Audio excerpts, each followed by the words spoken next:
would allow the auditor to, in fact, audit the state legislature and the work that it does.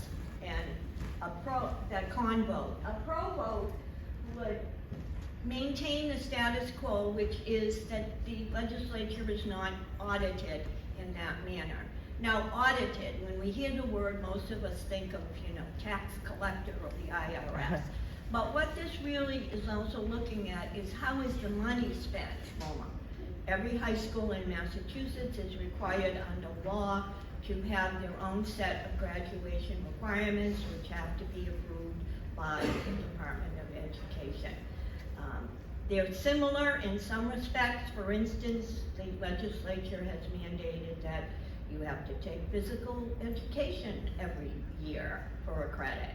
You have to take American history. I mean, there are 2 or 3 requirements that every high school must comply with, and then other than that, every city and town is allowed to establish their own graduation requirements in order to honor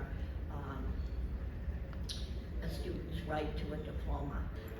However, the issue here is if they are then allowed to unionize, they would have then a right to be able to bargain for some benefits. It would not be at the same level, for instance, as longshoremen or myself as a teacher, member of the Mass Teachers Association or the Boston Teachers Union. It would not be at that same level, but they would be able to bargain over issues around sick time, how it is that their compensation is calculated, what is the company allowed to deduct from, the monies that we would pay them. Again, psychedelics have their own, as I say, history and reputation, unlike perhaps legalizing of cannabis, which we did as a state.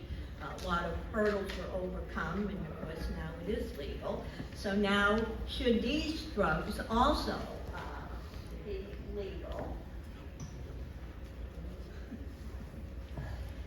or not?